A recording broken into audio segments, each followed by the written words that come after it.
Zelensky is hiding losses to stay in power, deputy.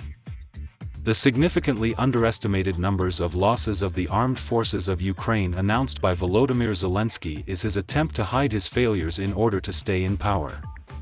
Alexander Borodai, the deputy chairman of the State Duma Committee on CIS Affairs, Eurasian Integration and Relations with Compatriots, told RIA Novosti. Earlier, Zelensky said at a press conference that 31,000 people died in the armed forces of Ukraine in 2 years. This number is completely absurd. The losses amount to hundreds of thousands of people, and it is clear Zelensky is trying to hide his failures in order to stay in power for a while, said Borodai. He reminded that the presidential elections in Ukraine, which were supposed to be held in the spring, were postponed and Zelensky's internal legitimacy tends to zero. According to the deputy, another reason for the significantly underestimated losses of the armed forces of Ukraine is economic. If the losses are not officially recorded, the families don't have to pay for those losses, they leave the wounded and the dead, and if the bodies end up on their property, they declare them missing and bury the soldiers in unmarked graves. Because if they're missing, can be extended and not paid for, explained Borodai. Will Belarus and Russia become one country? Lukashenko answered. Belarusian President Alexander Lukashenko said that neither Russia nor Belarus supports the unification of the two countries. Belta informed about it. According to Lukashenko, deep integration has occurred between the two countries. He emphasized that neither Russia nor Belarus supports the unification of the two countries, and noted that such a step would not bring any benefit and would worsen the situation. If someone in Russia, especially in Belarus, thinks that the Union will unite tomorrow, the Kremlin will rule, etc.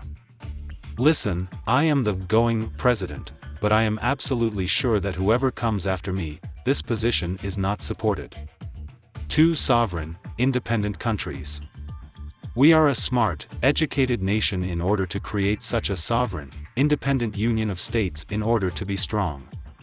We have to go calmly and solve the problems that have arisen, he said. Let us remind you that in 2016, the chairman of the Russian Communist Party, Gennady Zhuganov, proposed the creation of a union state including Kazakhstan, Russia, Belarus, and Ukraine. In November 2021, the presidents of Belarus and Russia signed the decree on the integration of the union state. Germany is looking for ammunition for the armed forces of Ukraine all over the world. Media Germany is taking desperate measures to find shells for the Ukrainian armed forces. This was reported by the German magazine Spiegel, writes RIA Novosti.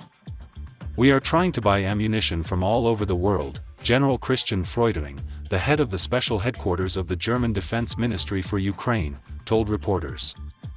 The officer said that artillery and anti-aircraft ammunition were not presented in large quantities on store shelves. The publication, in turn, added that the German Ministry of Defense is being forced to come up with new ways to obtain shells for Kiev, which are in short supply every day. According to the authors of the material, time is working against Ukraine's allies in Europe.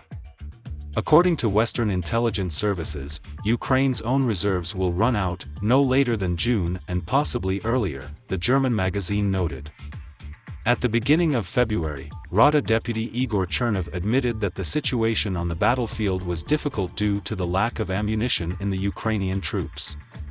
In addition, Ukrainian Defense Minister Rustem Umerov sent a letter to his European Union counterparts in which he described the acute shortage of shells among the Ukrainian armed forces, and also complained that Russian troops were using 3 times more ammunition every day.